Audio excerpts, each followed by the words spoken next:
Alright, what is up YouTube? I am back. It's a hot day here in Michigan.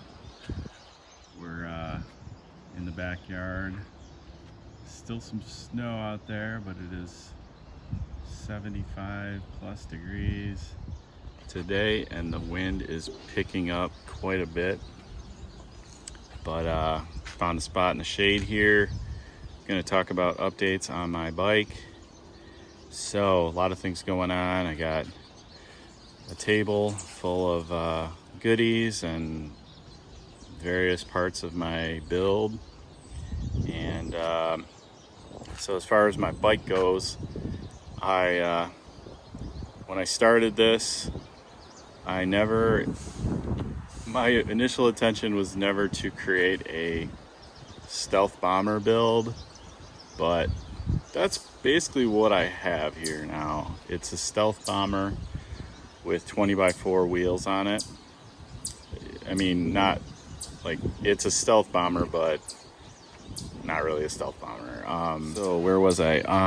Talking about I never intended to create a stealth bomber, but that's kind of what it is here. I ended up going with a big old direct drive on the rear hub motor, and that came in yesterday. So the motor is a nbpower rated 5,000 watts. It's the 4T wind. I wired it up yesterday on my current controller and was able to do a little test ride on it. I put it to 50 amps, and it's with my 60 volt battery, and it worked pretty good. It was very smooth, and it had quite a bit of torque for only 50 amps. The jury is out whether I should have got the 5T, because I really want low end torque, but I think once I switch out for this 60 volt battery that I received on Wednesday, this will do 100 amps continuous, and then so that essentially doubles the power. So it's already it has more torque and more get up and go than I expected, and the reason I went with the 4T was because these are 20-inch wheels, so I get a little more just torque because the wheels are smaller. So yeah, we'll see. But once I switch out this battery, I'll essentially double the power. And I'm very curious because I had this battery made by Northeast Battery Systems over in Connecticut. Kevin was really cool, worked with me. This is an 18 amp hour.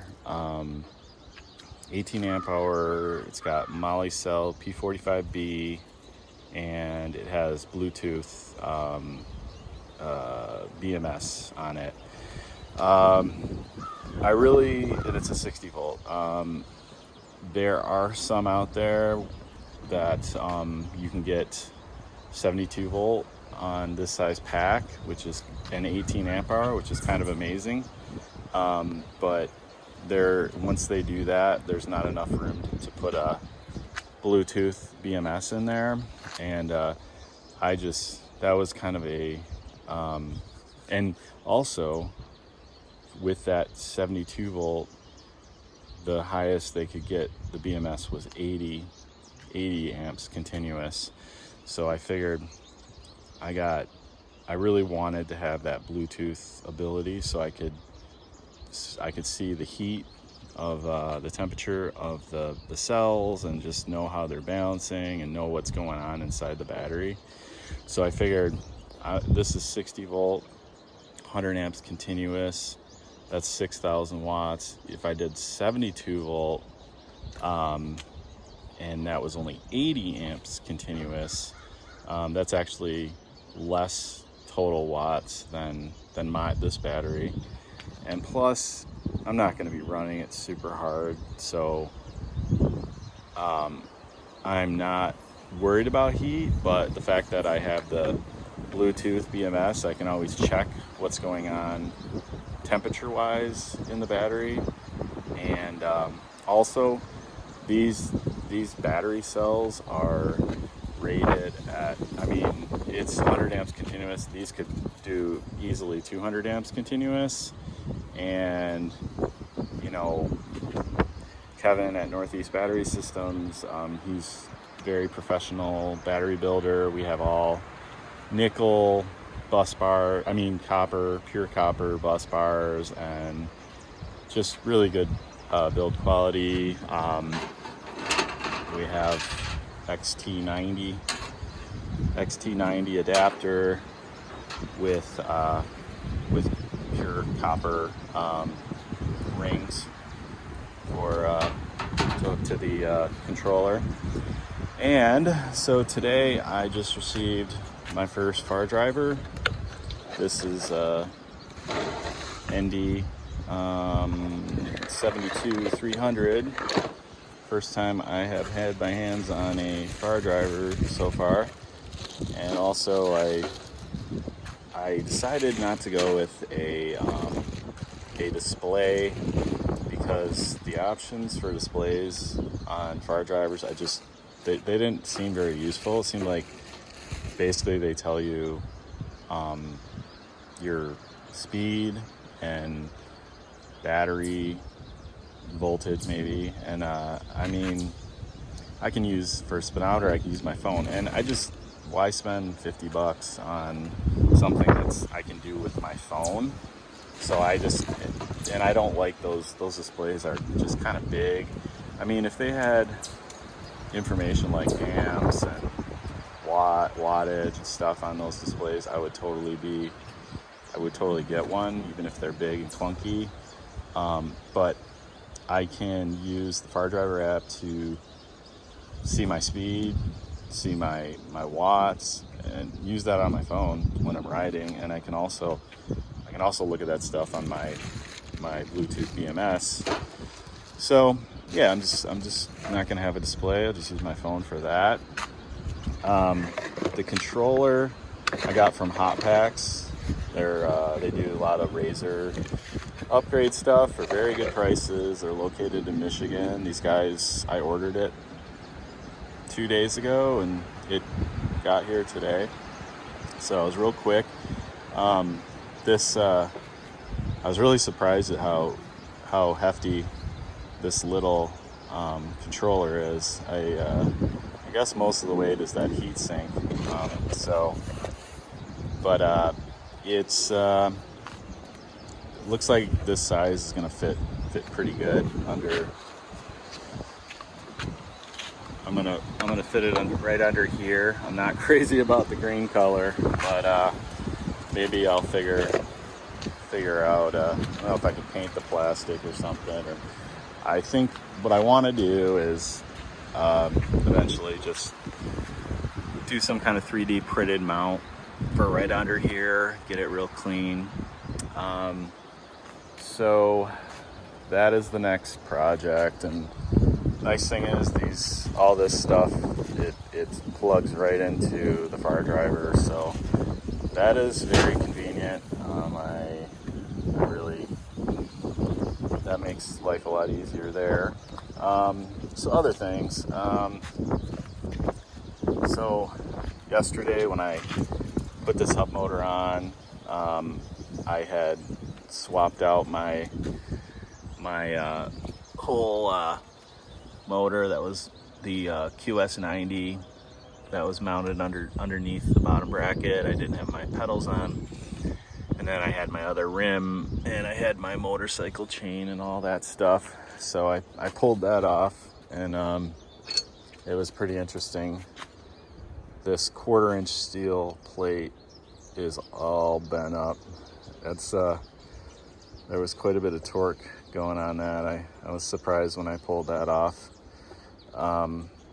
So that was a temporary thing anyway. But if and when I end up putting it on, extending the swing arm and mounting the QS motor right there, I know to use 1/2-inch steel for that, and that should hold it pretty well.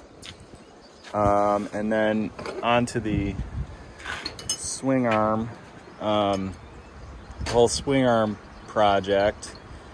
I did some plasma cuts on some steel. This is my first attempt. Did it in the wrong thickness steel. That's 1/4 inch, and I didn't realize my dropouts are actually 1/2 inch.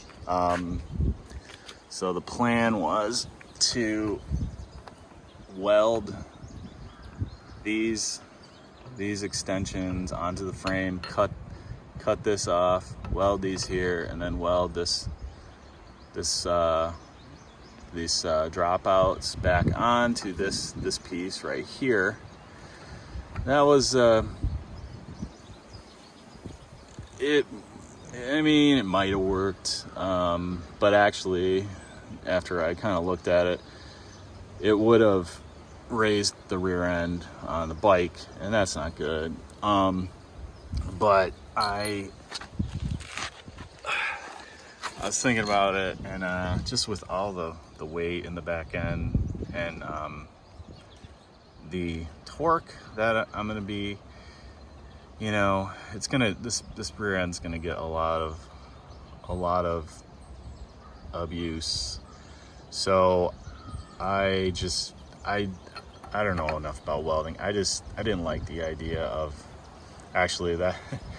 I would have had to make this bigger anyway. I didn't make that big enough. So I changed the game plan. It's still kind of a long-term thing. It's going to take me a while to figure out, but the current plan is to and I'll need to learn about working with a milling machine, because what I want to do is, somebody suggested this on Facebook too, and it had kind of crossed my mind, but then somebody mentioned doing a bolt-on extension, and I started thinking about that more and liking that idea more, and I started looking at some examples of what people have done.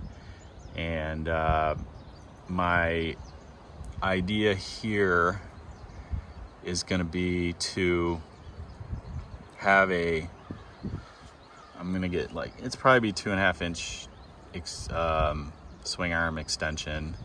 And my idea is to have a 1/2-inch piece of steel, kind of a rectangle, and then I think I might have a piece of steel, a strip of steel, welded here, and then this 1/2-inch piece of steel will fit this basically fit this profile, and then be notched where so the 1/2-inch piece will be on this profile, and then it will fit this profile going back, and this part back beyond this point will be 1/2-inch. And so the plate will rest up against the piece that is welded here, and then this will be bolted on a couple spots. Maybe I'll utilize this one too, maybe 3 spots. Bolt the plate on, and then where the other 1/2-inch of that plate is resting on this dropout, that will give it increased strength. So it's it'll be bolted on, and then all these points will have extra. It's not going to just rely on the it's not going to rely on the bolts only. It will rely on also structural strength from resting on this for any when it hits bumps, it will, well, let's see, it's pushing up, so it'll still create some rigidity there. So that's the plan there. In the meantime, as I get this set up, I have these I might create some better I'm really not sure what I'm gonna do with these torque arms. This side, I guess I need this bolt because I'm gonna put the chain back on and use the derailleur for my chain tensioner. So it looks like I gotta flip this thing around and see if I'll have any room, because there isn't much room to move the torque arm to drill a hole and bolt it on. I think the other side, it's a little better. I took it off here, but there is more room on this side, I believe, or maybe there isn't. One of these sides I can do, but I mean, what I should do is just have cut out a nice piece of 1/2 inch and on the plasma cutter, and have a custom torque arm on each side of that. So I got to be pretty careful until I get those set up. But nice thing about mounting this motor is that I'd seen in other videos when people ordered these, they actually had to file out their dropouts. This axle fits perfect into the dropouts here, and these dropouts are pretty beefy. I mean, it's pretty darn solid. There's no play. It was the one thing that was surprisingly easy, unlike a lot of things. But then the other thing I need to figure out is the rear brake is now too far away, so I couldn't mount my rotor. I mean, it's 10 millimeters off, so I've got to figure out a way to move the brake inward and move my caliper out a little bit. I don't want to get it too close to move my rotor out. I don't want to get it too close to the wire cable, but should be okay. I will have to move it away from this a little bit because this rear brake, I think it would touch the motor. I can't believe how close it is. So I have to figure that out. And then let's see. So yeah, I got this hooked up. I had to do just my own little plug for the hall sensors, and it was really hard to get these O-rings into this connector for the controller. So they're so beefy that they barely fit. They don't fit in there, so I had to tape that on, but it worked. This fardriver has a lot more room. It's designed for heavy duty applications, so it won't be a problem. And then moving on to my little seat project,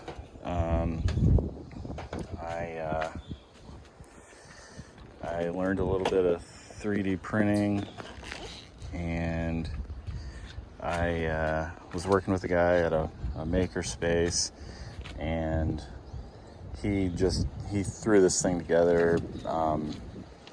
He was just screwing around. He didn't tell me about it, but he just wanted to try to do it. So he when I had come back for more help, he had made this just to show an example, and it wasn't exactly what I wanted, but it was cool that he made it, because it helped me to help me design mine, which I kind of screwed up, but I mean I just have to do some tweaks and it's gonna work.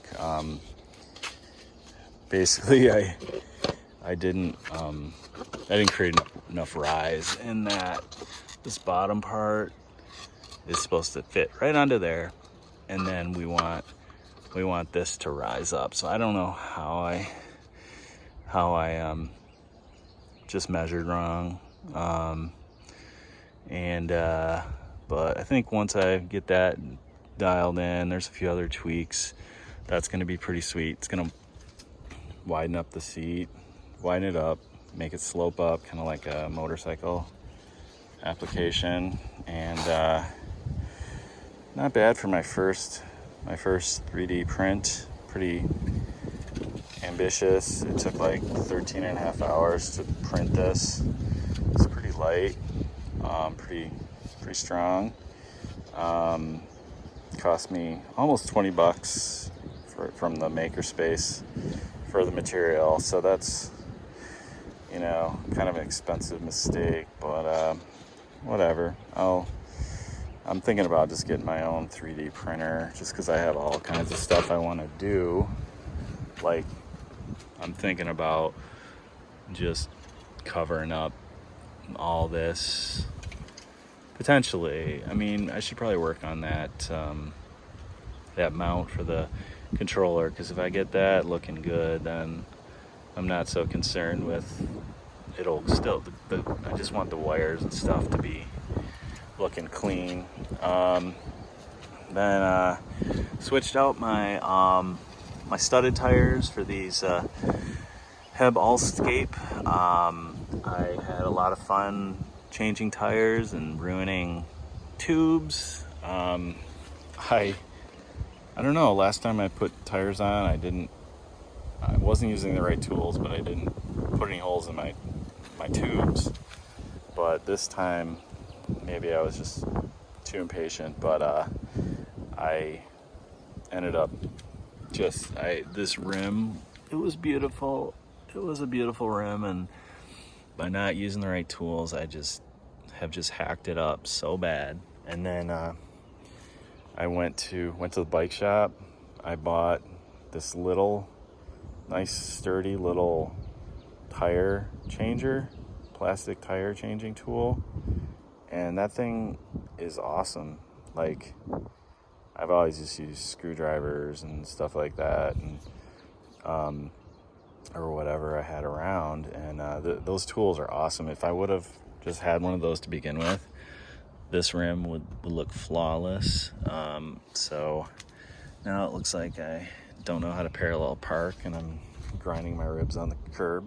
But I'll probably just sand it and hit it with a little paint, and hopefully that'll look a little better. But got these tires on, and then I opted not to get a tire and or a new tube. I just got a patch kit, went home, and then I got this thing going with the mid-drive setup. I went for a ride, and then went to the beach, came back, and the tire started leaking. It was probably like almost flat, and these tires, they kind of gave me a little confidence, because even if these do blow out, they're like moped. They say moped tire on the side. These things will still ride pretty good when they're flat. I mean, it was all like almost completely flat, and I was riding at like 10 miles an hour, and it was, as long as you don't turn, it was actually pretty stable. So that's, you know, gives me a little more confidence with, you know, taking this up to higher speeds. I'm still very leery about since you know, I don't know, I just want to be really careful.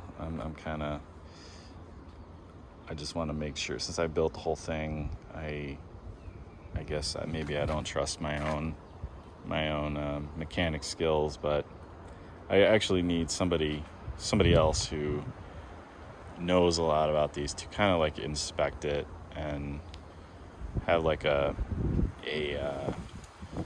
you know, objective view of what I've done, and hopefully I'll find somebody that you know, is experienced, and they can point out any problems I might have made, or mistakes I might have made. But let's see. So other things, moving on to the rear shock. I don't know what weight this is, but I feel like, especially adding more weight, I almost think I need a heavier spring shock. I think it's dialed up all the way, and I think I need to do some research. I don't know what kind of sag I should be seeing, but it seems like a little bit too much. Let me see here.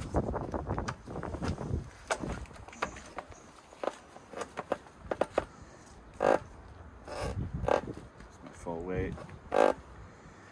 I guess it doesn't seem that bad, but I am planning to mount another battery for extra range under the back there, so that's going to add more weight. But definitely nice riding it with full suspension again, because when I had the mid drive, I couldn't, it would just bottom out on the chain, and it's way less fun to ride when it's, you know, supposed to have full suspension but doesn't. So that's about it. I just wanted to give some updates on my insane project. No regrets. It's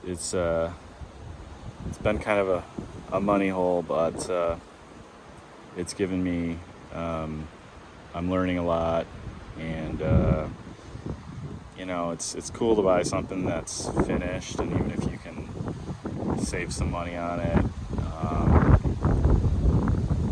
you know, it's just not the same as building something yourself, and it's not the easy route, but there is definitely plenty of value in learning. So, you know, future builds, you won't make those mistakes, and things will go more smoothly. So that's just where I'm at with that. Hopefully be able to sell that other 60 volt battery soon. That'll recoup a little bit of damage on that new one, but I will report back on this this molicel pack from Northeast Battery Systems. I'm very excited to. That would be really the first time I've ridden an e-bike with real performance cells and all that stuff. I mean, I've briefly ridden some, you know, like a Suron, stuff like that, but they probably didn't even have that good of cells in them compared to this. So I will report back, and hopefully I will have a bike running within a few days here. The biggest hurdle really is that rear brake rotor. Gotta call a bike shop and figure out what I can do there. I mean, maybe I'll put some washers in, or we'll see about that. But anyway, if you have made it this long, thanks for coming along on this update. Oh yeah, one last thing. All you Hidoes, whatever you want to call it, B6 riders out there. I'm thinking about doing like a live stream where a bunch of people who own these bikes, kind of everybody sit in, join in on the live stream, and we could all just kind of talk shop and see what everybody's doing to their bikes and compare. And I think it could be pretty fun. There's like people from all over the world that are on this bike, so it'd just be fun just to see what everybody's doing and meet some people and learn some things. So it'd be cool to get some a lot of people participating in that. It'd be really, really great.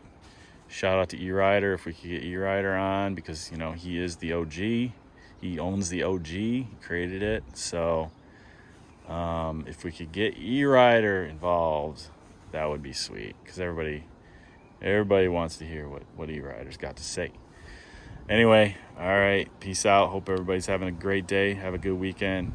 Adios.